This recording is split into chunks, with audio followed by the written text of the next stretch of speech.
वैदिकी अमृत ध्यान साधना प्रभात सत्संग में आप सभी साधक साधिकाओं का,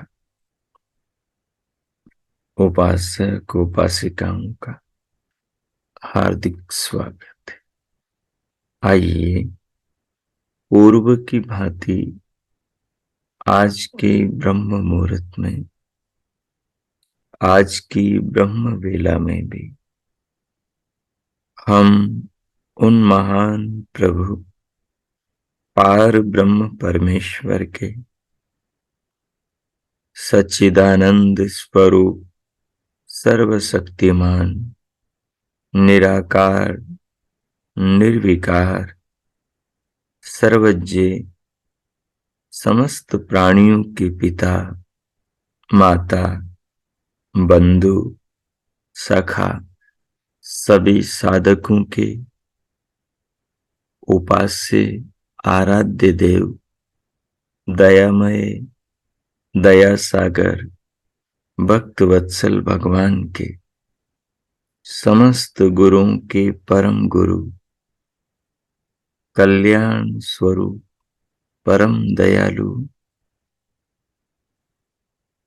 समस्त प्राणियों के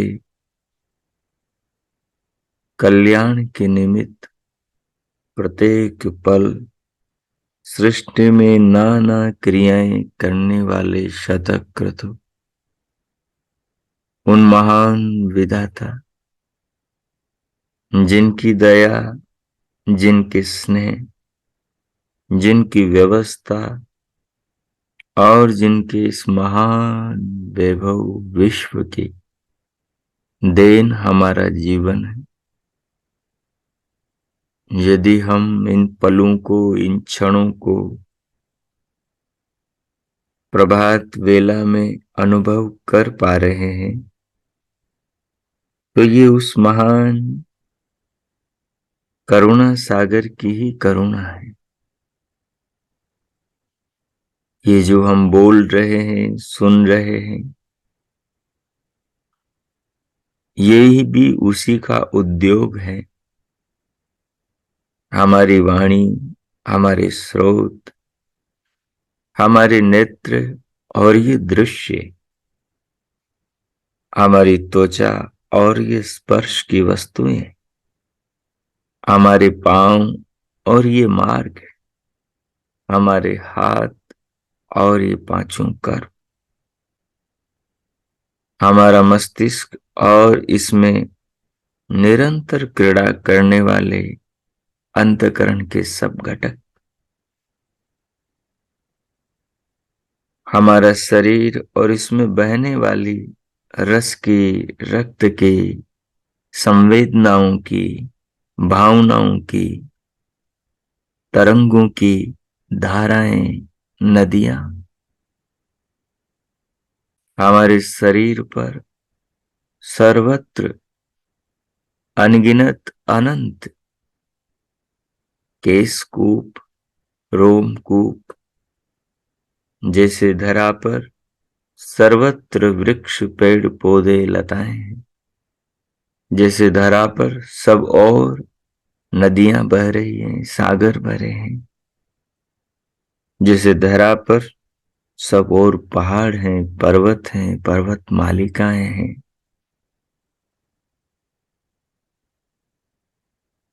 इस विशाल ब्रह्मांड को उस विधाता ने एक लघु पिंड का रूप दे दिया और उस लघु पिंड में अलग अलग आत्मा को उसके कर्मानुसार बिठा दिया और वो स्वयं इस विशाल ब्रह्मांड में बैठ गए। विशाल ब्रह्मांड में स्वयं बैठा है और विशाल ब्रह्मांड में ही अपने ताने बाने से अनगिनत अनंत छोटे छोटे पिंड पैदा कर दिए, बना दिए और निरंतर बना रहा है, बनाता चला जा रहा है। जो बनाए हैं उनका पालन भी कर रहा है। उन पिंडों में, उन देहों में, उन शरीरों में क्या विचित्र व्यवस्था है, क्या अद्भुत कलाकृति है कि उसकी महिमा पिंड में भी झलक रही है और ब्रह्मांड में भी चमक रही है। दृष्टि ऊपर उठाते हैं तो दिन में पूरे जगत को रोशन करने वाला, प्रकाशित करने वाला भगवान भुवन भास्कर दमक रहा है। रात्रि में दृष्टि ऊपर उठाते हैं तो संपूर्ण गगन मंडल टिमटिमाते हुए अनंत तारों से चमचमा रहा है।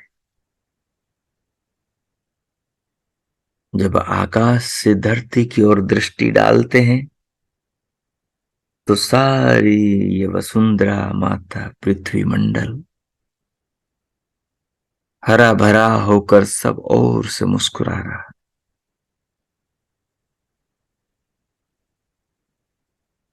कहीं बड़े बड़े जल के सागर हैं, कहीं लंबी लंबी बहती जल की नदियां हैं,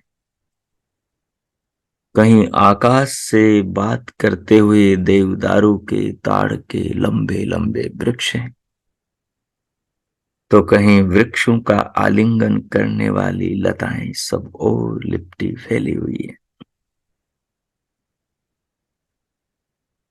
तो कहीं मुस्कुराते हुए अपनी ओर आकर्षित करने वाले सुमन फूल खिले हुए हैं।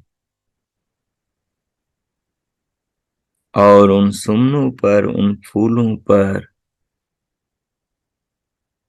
उनसे मधु इकट्ठा करने वाली मधुमक्खियां मंडरा रही हैं। कहीं तितलियां अपने सुंदर सतरंगी पंखों की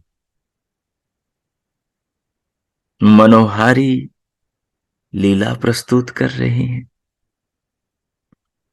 तो कहीं गोएं रंभा रही हैं और बछड़ों को बुला रही हैं,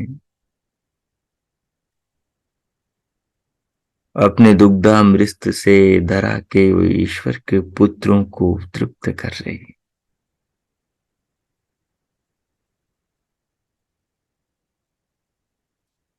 जब जगत में संसार की ऐषणाओं से विराम करके क्षुद्र विचारों से ऊपर उठ के सांसारिक मनोगत भावों को विराम देकर समष्टि के ऊपर, जीवन के ऊपर, विधाता की सृष्टि के ऊपर दृष्टिपात करते हैं तो सृष्टि का एक अलग ही रूप सामने उभर के आता है। जिस सृष्टि की हर एक वस्तु मानो किसी राजा के राज्य की ध्वजा के समान लहराते हुए उस विराट विश्व के सम्राट विधाता का संदेश दे रही है। चाहे पिंड के अंदर, पिंड के बाहर, पिंड क्या अवलोकन करते हुए किसी भी पिंड पर लगी ध्वजा को देखे हम, उसी की ओर इशारा करती हैं, उसी महान की सूचना देती है, उसी निराकार की ओर साकार ये ध्वजाएं हमको प्रेरित करती। चाहे जगती में ब्रह्मांड में दृष्टिपात करे तो सबसे ऊंचा चमकने वाला हमारे परिवार का प्रतिनिधि पता है, पिता ये सूर्य, उसी परम सूर्य की ओर इशारा करता है। अपने निर्माता की ओर हमारे ध्यान को आकृष्ट करता है। जब हम समुद्रों की ओर देखते हैं, उनमें लहराती लहरों की ओर देखते हैं, उनमें भरे अगाध जल राशि वरुण देवता की ओर देखते हैं, जो प्रत्येक प्राणी की प्यास को बुझाने इन औषधियों और धरा के सभी जीवनधारी जीवों के प्राणों की रक्षा के लिए मानो लहर लहर से पुकार करके हमें कह रहा है कि चिंता न करो, तुम्हारी जीवन रूपी प्यास को बुझाने के लिए तो मैं हूं ना। ये असंख्य पेड़ पौधे, ये लताएं, ये वृक्ष, ये पत्ते, ये फूल, ये टहनियां, ये ईंधन, ये काष्ठ मानो हमें कह रही है कि चिंता न करो, तुम्हारे घर को रोशन करने के लिए, तुम्हारे जीवन को हरा भरा रखने के लिए हम हैं ना।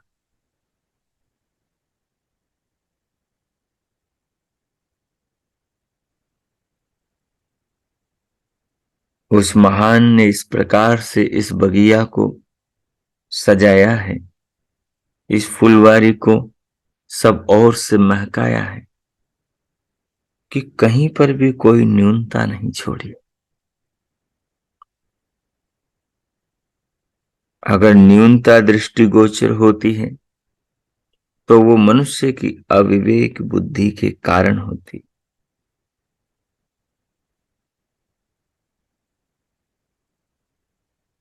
दीन जगत में विलाप करता है और दीनता का कारण अज्ञान है, और विवेकी जीवन में विधाता की और ऊंचा उठता है, जगत को नौका बनाता है, अपनी आत्मा को परमात्मा से जोड़ने के लिए जीवन को लक्ष्य बनाता है,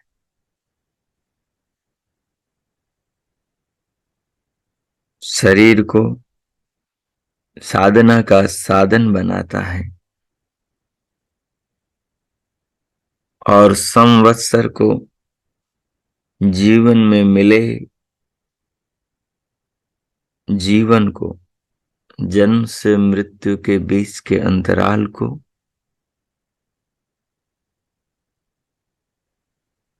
अपनी उपलब्धि के लिए परिश्रम का साधन बनाता है।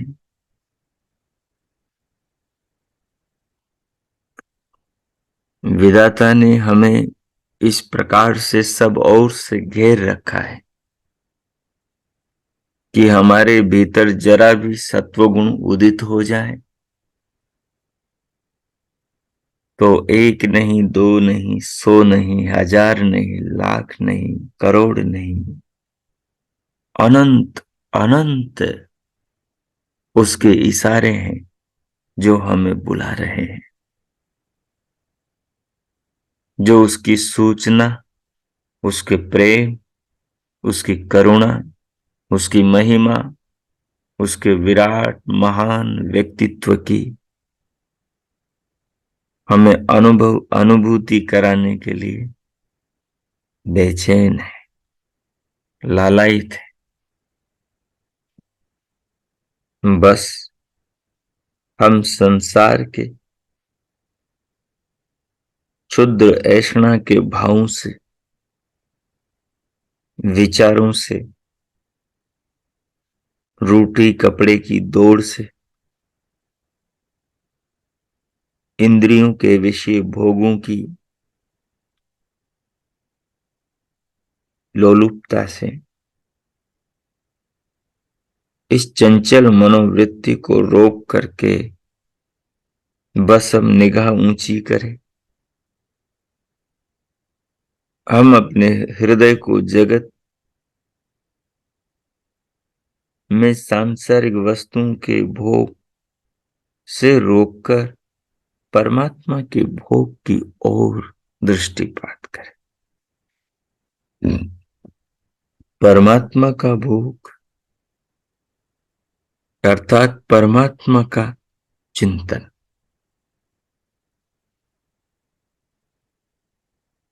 एंगल बदलेगा,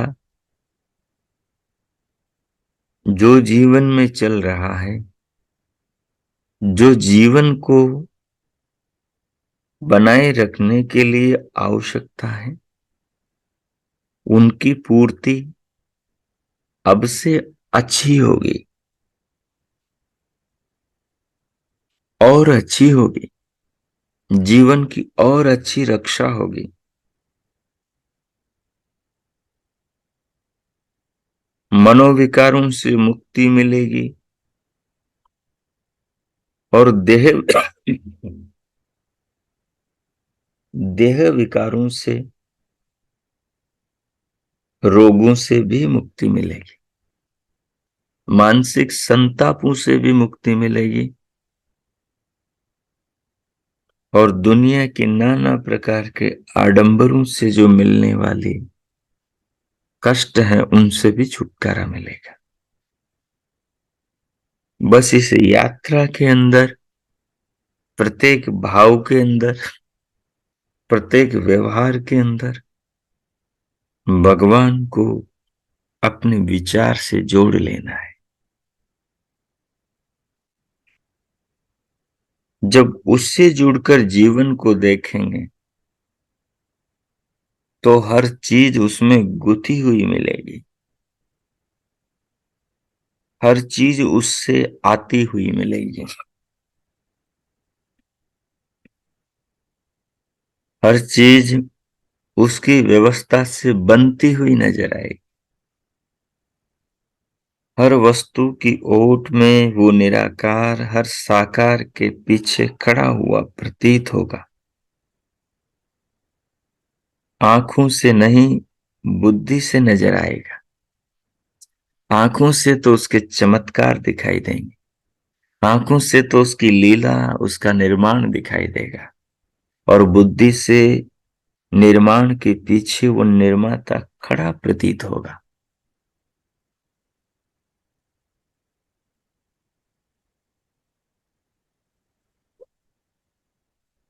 हर जगत रूपी कार्य के पीछे वो निमित्त कारण विवेक से सर्वत्र विधिगत अनुभव होने लगेगा। बस उस दृष्टि को विकसित करना है।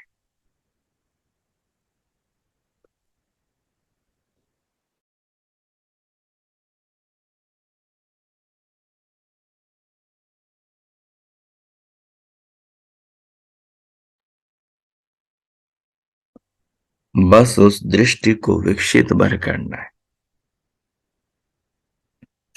उसको विकसित करना है अपने हृदय में, उसको विकसित करना है अपने भावों में, उसको विकसित करना है अपने जगत के जीवन के व्यवहारों में। ये सब तब हो पाएगा जब हम जीवन के साथ उसके भावों को जोड़ पाएंगे। विगत दिवस में आपसे कह रहा था कि भगवान वशिष्ठ मुनि माता अरुंधति के साथ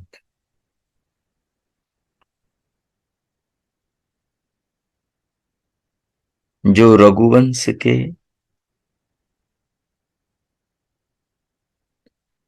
जो सूर्यवंशियों के कुल पुरोहित थे, ब्रह्मवेता थे, उन्होंने 12 वर्ष तक तप किया। एक संकल्प के पीछे 12 वर्ष तक जीवन में चलते रहे कि कोई भी कार्य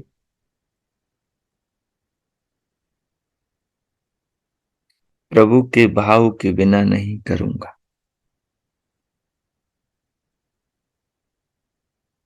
कोई भी श्वास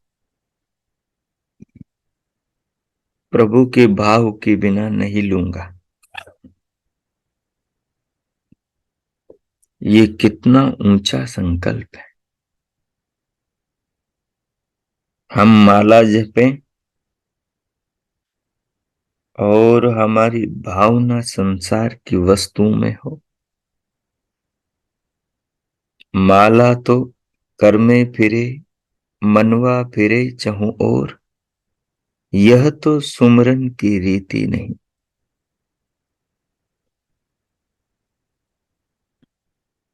दुनिया को लगे कि प्रभु भजन कर रहा है और खुद में संसार की ऐष्णाओं का यतन हो रहा है। तो भगवान वशिष्ठ जब संकल्प करते हैं 12 वर्ष का कि वो प्रत्येक श्वास को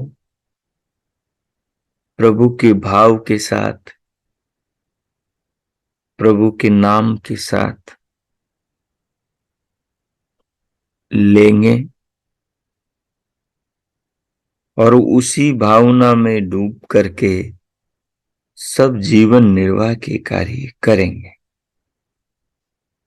ये कितनी बड़ी बात है।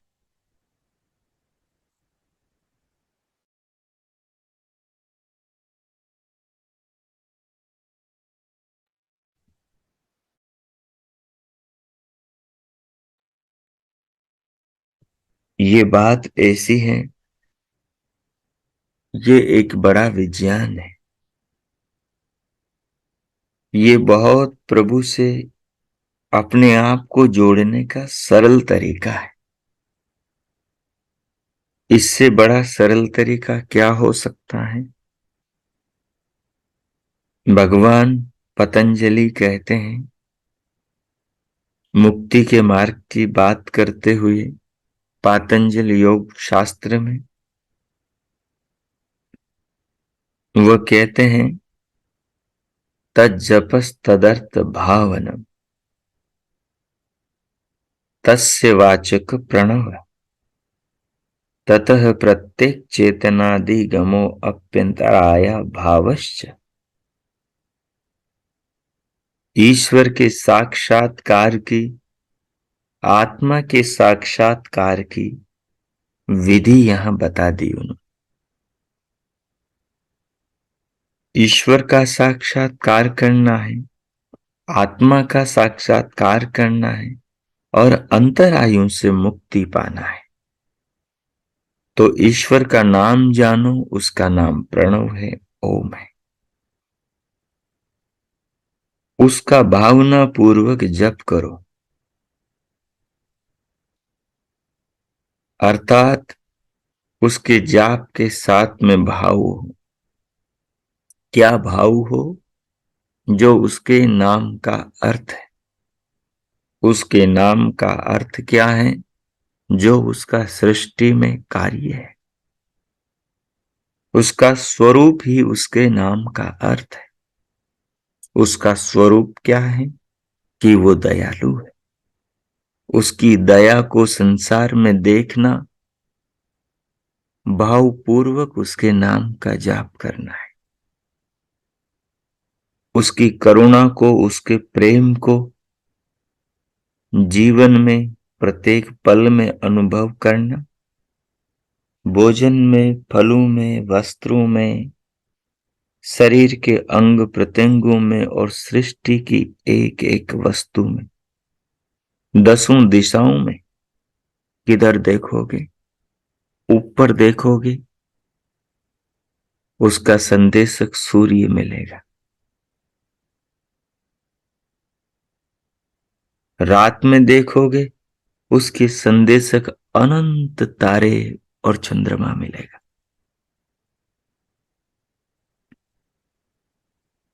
ऊपर नहीं देखना, नीचे देखोगे, उसका संदेशक ये पूरा भूमंडल जो रत्नों से भरा हुआ है, ये पूरी पृथ्वी, इसका एक एक कण, एक एक जर्रा,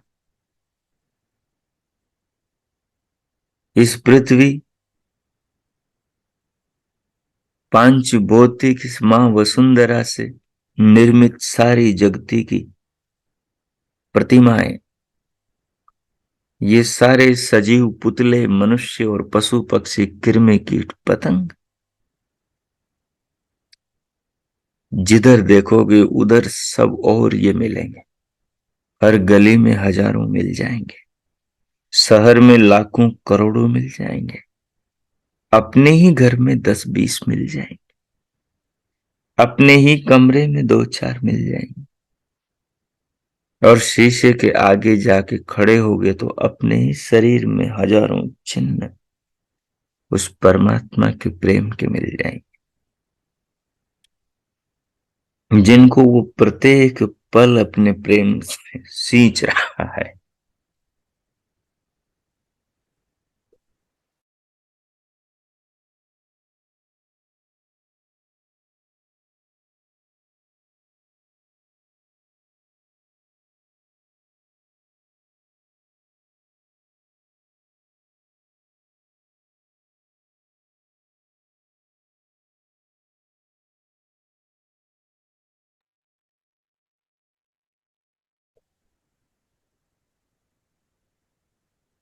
जिन्हें वो प्रत्येक पल सींच रहा है।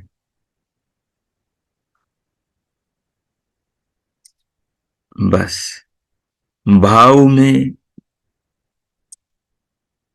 महर्षि पतंजलि के उस आदेश का अनुसरण होना चाहिए।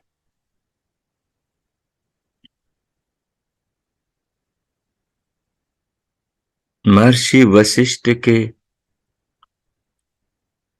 संकल्प का हमारे जीवन में भी अनुकरण होना चाहिए। हमारे पूर्वज कैसे थे?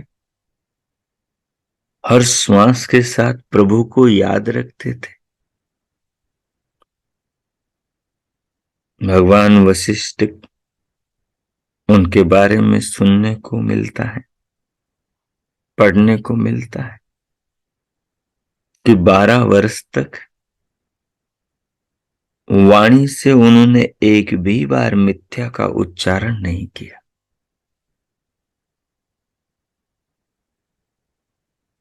हमारी रगों में उन ऋषियों का रक्त विचरण कर रहा है। हमारे मस्तिष्क में अनंत जन्म जन्मांतरों के संस्कार दबे हुए हैं। उन्हें हमें भीतर से बाहर उभारना है। उन्हें हमें चित्त के पटल पर आत्मा के सन्मुख लाना है। वो कैसे आएंगे? बिना आलंबन के। वो कैसे आएंगे? बिना प्रयत्न के। वो कैसे आएंगे? पूर्वजों के यश को बिना स्मरण किए। अपने पूर्वजों की पुण्य कीर्ति को याद किए बिना, उनसे जुड़े हमारे चित्त के अनंत कोश में दबे वो संस्कार कैसे उद्घाटित होंगे, चित्त के पटल पर ऊपर तैर कर आएंगे और हमारी आत्मा को उस पुण्य देश की ओर लेकर जाएंगे। तो हम भी ऐसा संकल्प करें। एक दिन 10 घंटे, 8 घंटे, 5 घंटे,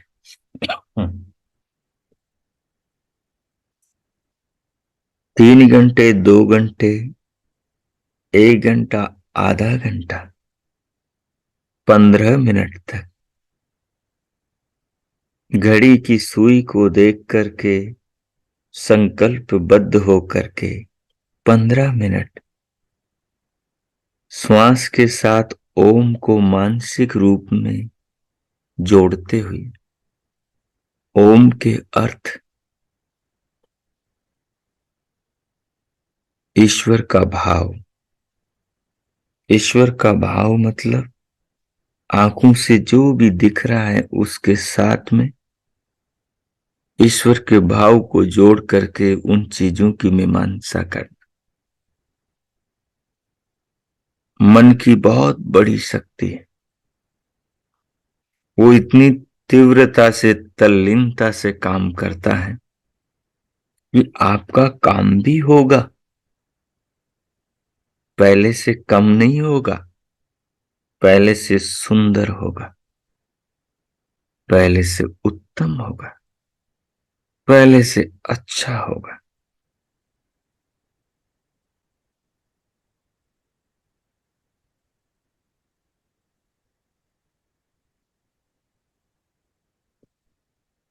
लेकिन कब?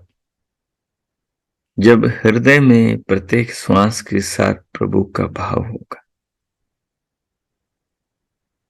अभी हम प्रयोग करेंगे। जब आप ध्यान में उतरेंगे, मानसिक कल्पना के द्वारा श्वास के साथ प्रभु के नाम का जप और भाव रखते हुए संसार में आप विचरण करेंगे और विचरण करते हुए प्रभु की सृष्टि का अवलोकन करेंगे और अवलोकन करते हुए भगवान के भाव को भीतर और बाहर सृष्टि के वस्तुओं में देखते हुए अपने आप को अनुभव करेंगे कि आपका अंतर जगत उस समय किस प्रकार के आनंद से सराबोर होगा, परिपूर्ण होगा। उन क्षणों में मस्तिष्क कितना शांत होगा, उन क्षणों में शरीर की हर कोशिका, शरीर की हर रक्त कणिका, शरीर के सातों धातु किस प्रकार से सत्व गुण में, सत्व के भाव में आंदोलित हो रहे होंगे।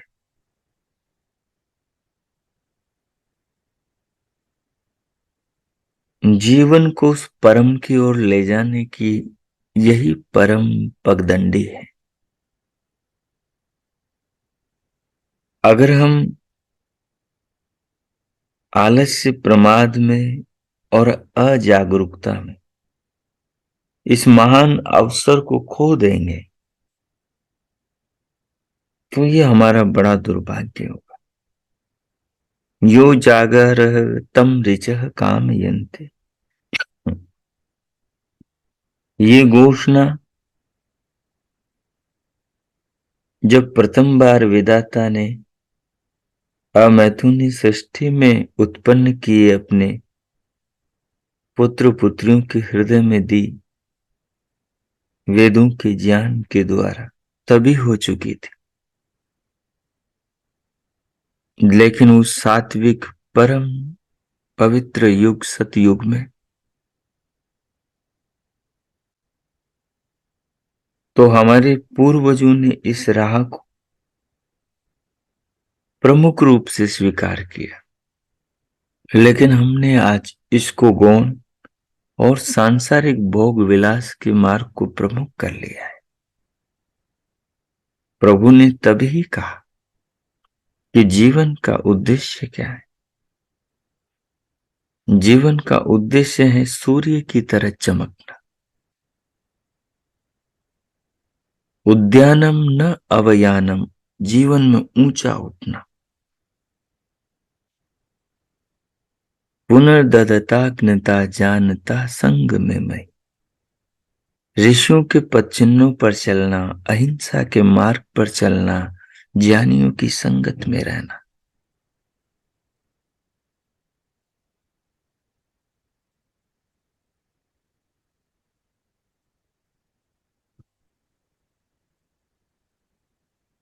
उस विश्वपति के काव्य का, दृश्य काव्य का और श्रव्य काव्य का नित्य दर्शन करना और उस काव्य में क्या लिखा है? यो जागारः तं ऋचः कामयन्ते। जो मानव जागता है, यहां सामान्य निद्रा से जागना और नींद में सोने की बात नहीं, यहां निद्रा से जागने की नहीं, यहां तो संसार से जागने की बात है। जो जीवन में जागता है, जो आत्मा के लिए, परमात्मा के लिए, ब्रह्मांड के लिए, जीवन के लिए जागता है, जो विषयों की निद्रा से, भोगों की निद्रा से, ऐष्णाओं की निद्रा से, विकारों की निद्रा से, सांसारिक कूप मंडूकता की निद्रा से जागता है, जो सूर्य की ओर देखता है, चंद्रमा की ओर देखता है, तारों की ओर निहारता है, फूलों की ओर देखता है, बहती जलधाराओं को देखता है, गिरते प्रपातों को देखता है, उड़ते बादलों को देखता है, धधकती ज्वालाओं को, अग्नि की लपटों को, यज्ञ को निहारता है और उसमें अपने कल्याण को देखता है। इनके पीछे चलने के संकल्प से अपने आत्मा को बद्ध करता है। वो व्यक्ति ऋचाओं से, जो रित से भरी है, जो सृष्टि के नियमों से, सृष्टि की व्यवस्थाओं से, सृष्टि के विज्ञान से भरी हुई, जो प्रभु की ऋचाएं हैं, जो मंत्र हैं, भगवान के विचार हैं, वो ऋचाएं उस आदमी को चाहती है जो सांसारिक भोग विलासों से जागता है, जो विषयों की निद्रा से जागता है, जो अपने आत्मा की ओर, विश्वपति की ओर, मुक्ति की ओर, मोक्ष की ओर, जन्म मृत्यु से ऊपर उठने की ओर दृष्टिपात करता है। ये वेदों की ऋचाएं उसको पुकारती है, ये दौड़ के उसके पास में आ जाती है, ये उसके हृदय में, उसके मन में, उसके अंतकरण में जगत के रहस्यों को प्रकट करने लगती। आप जब ध्यान में बैठते हो, आप जब सृष्टि के इन पदार्थों का विचार करते हो, जब आप प्रभु से जुड़ते हो, तो ये ऋचाएं आपके हृदय में जगत के विशाल रहस्यों को प्रकट करने लगती। सो आई, ये जीवन जिस लिए मिला है, इस जीवन का उस दिशा में लेकर चलना, उस दिशा में उन्मुख होना ही सच्चे अर्थों में जागना है। जो आपने सुना और समझा है,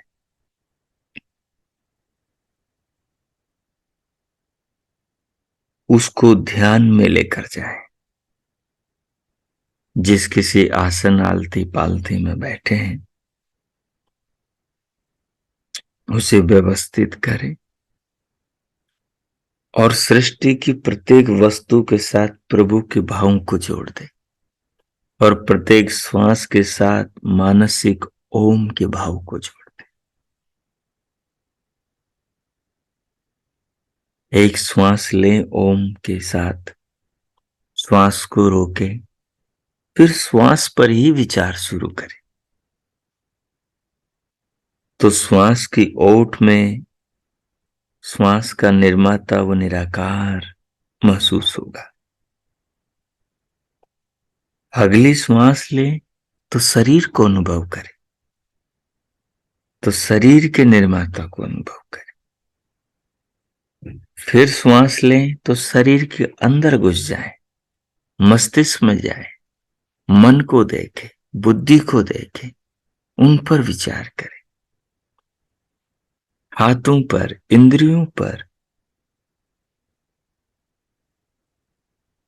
ज्ञानेंद्रियों पर, कर्मेंद्रियों पर, शरीर के भीतर की व्यवस्था पर, फिर दिव्य दृष्टि से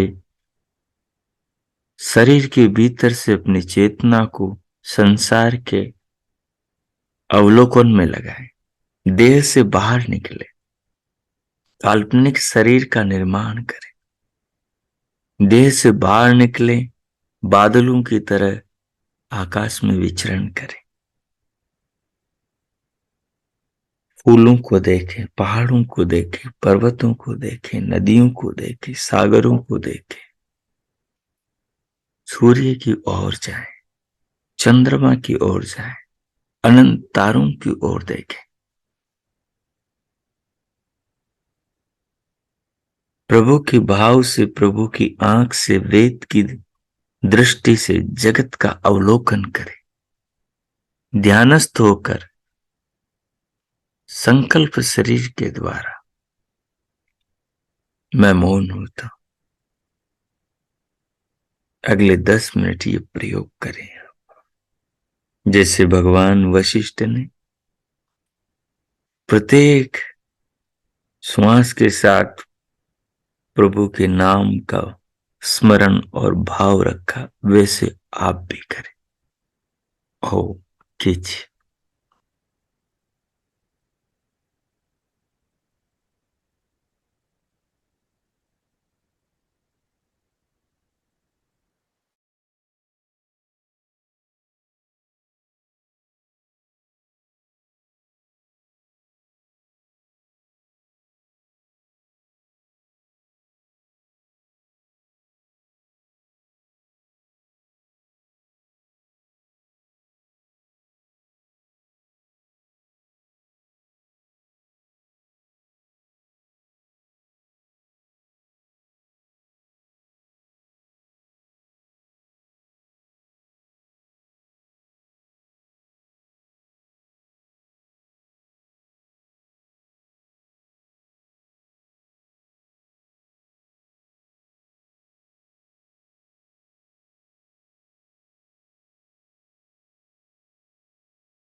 हो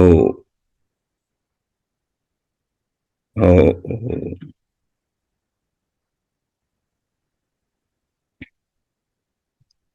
इस प्रकार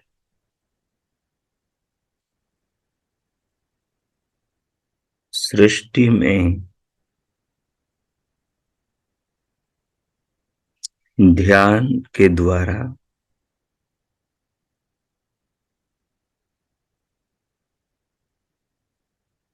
प्रभु सृजन के माध्यम से, प्रभु की सृष्टि के माध्यम से, सृष्टि में प्रभु के रचे हुए पदार्थों के माध्यम से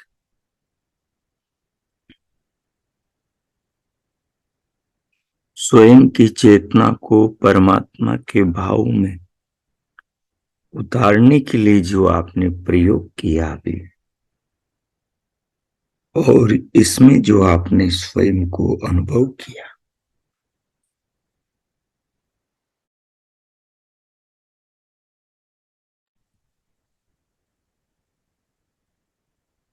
इस अनुभव को आत्मसात करें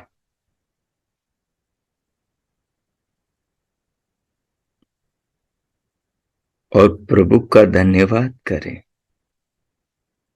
और स्वयं को जो आपने अनुभव किया, समझा, उसके लिए संकल्पित करें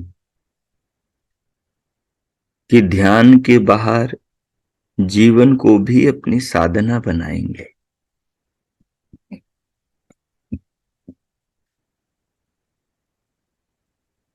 संसार में कर्म करते हुए भी कर्मयोगी बनेंगे।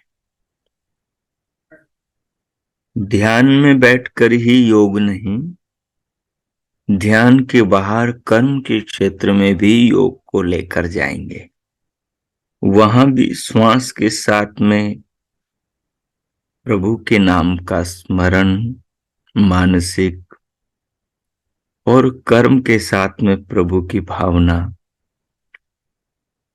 इस प्रकार से जगत को ही प्रभु में ओतप्रोत देखने की दृष्टि धीरे धीरे विकसित होगी।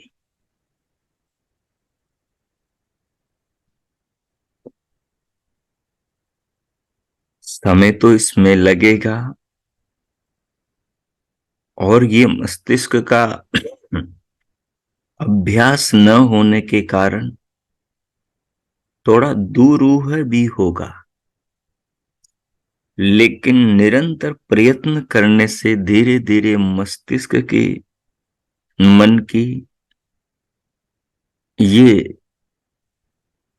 प्रवृत्ति बन जाएगी, मन के लिए ये आदत बन जाएगी, तो ये सहजता हो जाएगी।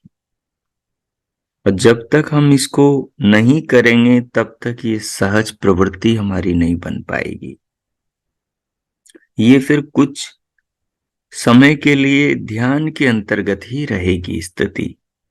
इसे यदि जीवन साधना बनाना है, इस योग को यदि कर्म में उतार के कर्म योगी बनना है, तो उसके लिए इसको जीवन व्यवहार में भी लाना होगा। जैसे भगवान वशिष्ठ का हमने उदाहरण लिया।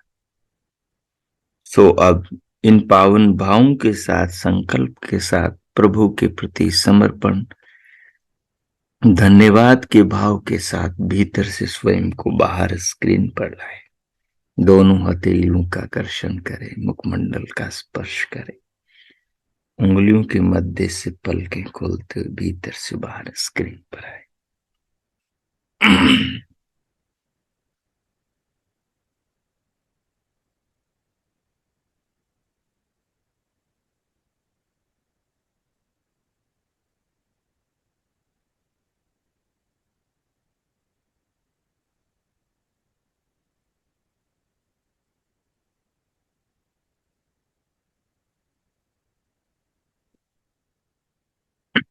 ओ,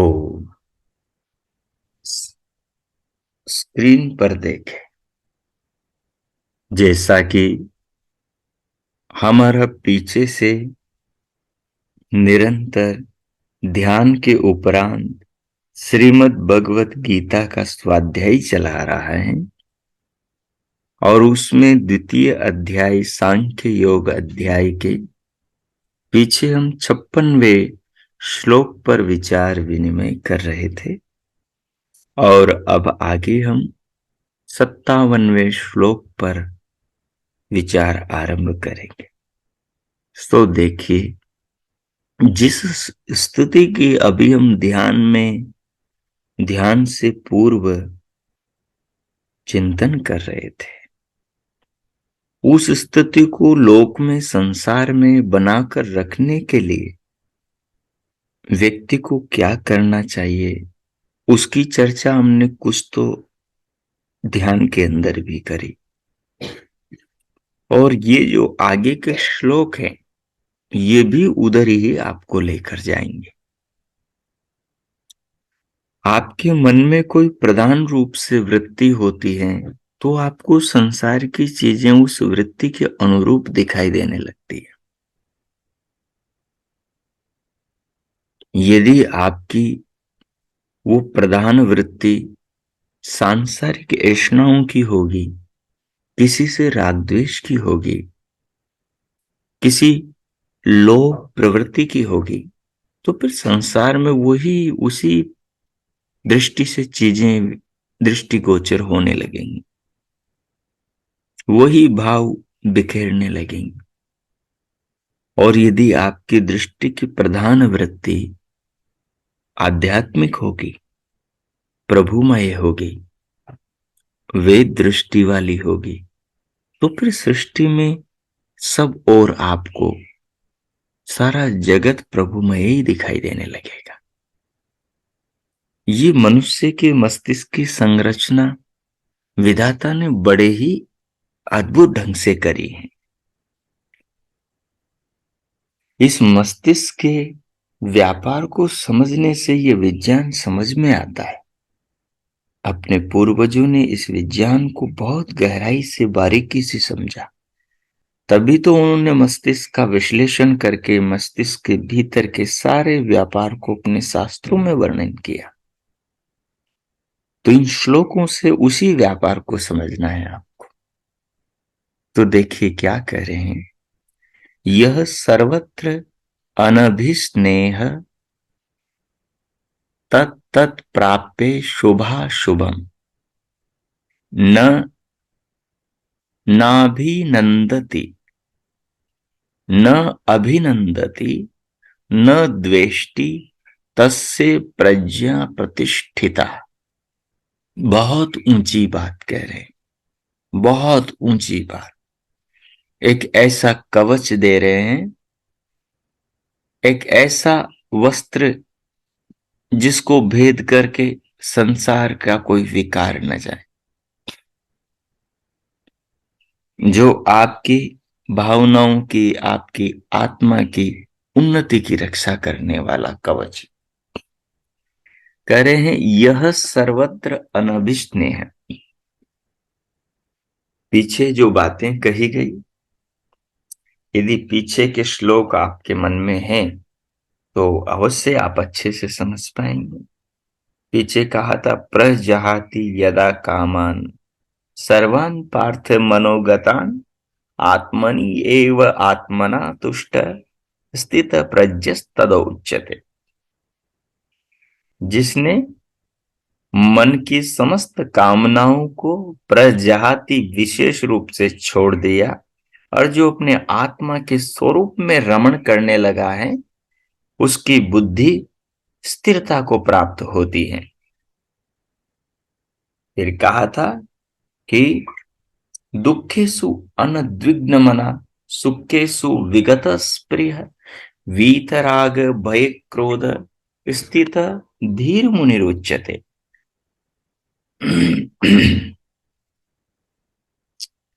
कि जो दुख में और सुख में, दुख में तो अनुद्विग्न नहीं होता, परेशान नहीं होता, उल्टा निर्णय नहीं लेता, किसी के प्रति गलत भावना ही नहीं बनाता, उसके लिए अनिष्ट का जाल नहीं बुनता,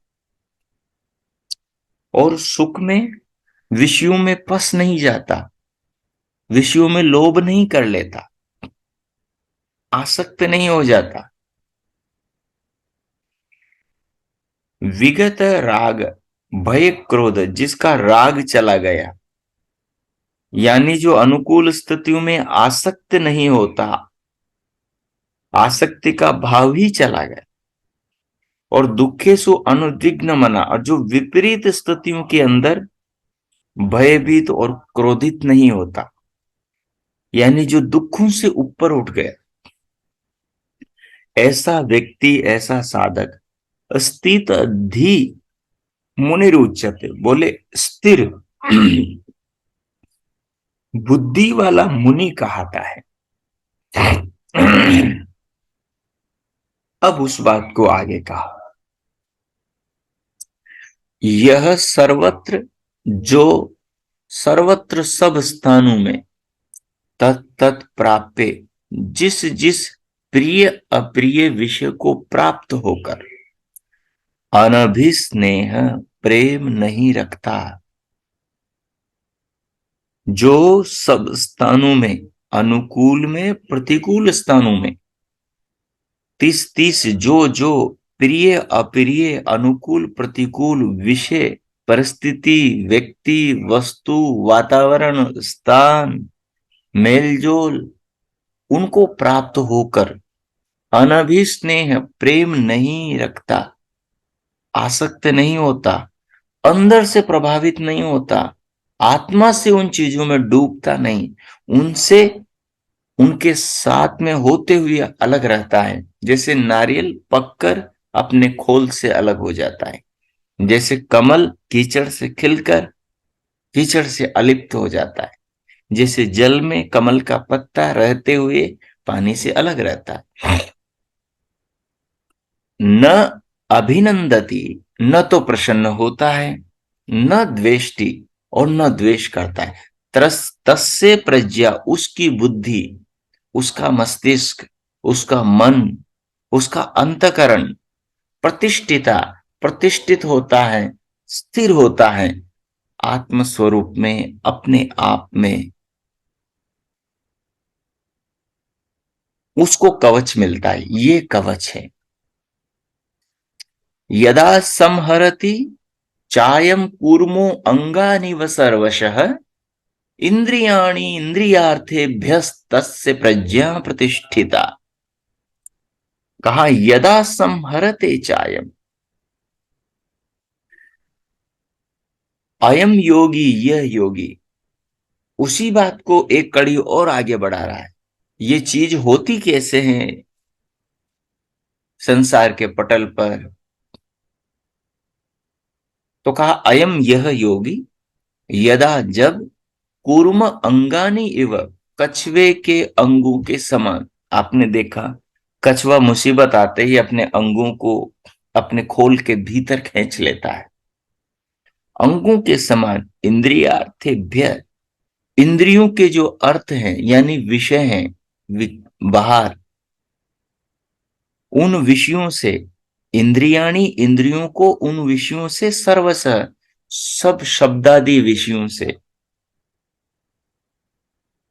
कर्ण शक्ति को शब्दों से, नेत्र शक्ति को रूप से, स्पर्श शक्ति को स्पर्श से, रसना शक्ति को रसों से, इन चीजों से, विषयों से संहरते, संहार रोक लेता है। तस्य प्रज्ञा प्रतिष्ठिता, उसकी बुद्धि प्रतिष्ठित हो पाती, उसकी बुद्धि उसके कंट्रोल में, उसका मन उसके नियंत्रण में, उसके अधीनस्थ रह पाता है। वो सांसारिक प्रभावों से अपने आप को बचा पाता है। जो इस प्रकार से नहीं कर पाता, वो सांसारिक प्रभावों से अपने आप को बचा नहीं पाता। इस तत्व की बात को कह रहे हैं। तो अब जो हमने ध्यान में जो विचार किया है, उसके साथ इन दोनों श्लोकों के भाव को आप जोड़ लें और इन पर विचार करें। और जो ध्यान में आज संकल्प किया था, उस संकल्प को आज व्यवहार में दोहराएं। जब आंख खुलने के बाद में वो मनोस्थिति जब चली जाए, तो आंख बंद करके तनिक उस भाव को बनाए, मनोस्थिति को लाएं, फिर आंख खोल करके उस स्थिति को बनाने का प्रयास करें। ऐसे बार बार करने से धीरे धीरे धीरे धीरे मस्तिष्क का, मन का, अंतकरण का अभ्यास हो जाएगा। और अभ्यास से पड़े संस्कार फिर चित्त पर वृत्ति बनकर चलने लगेंगे, तो फिर जागरूक अवस्था में भी वही स्थिति बनने लगेगी, जिस स्थिति की बात कृष्ण करते हैं, जिस स्थिति की बात हम पिछले 2 दिनों से ध्यान में कर रहे हैं। तो इस प्रकार अब दोनों श्लोकों के भाव को आत्मसात करें, 2 मिनट मौन और ध्यानस्थ हो, फिर हम शांति पाठ करें। ओम। कीजिए।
ओ।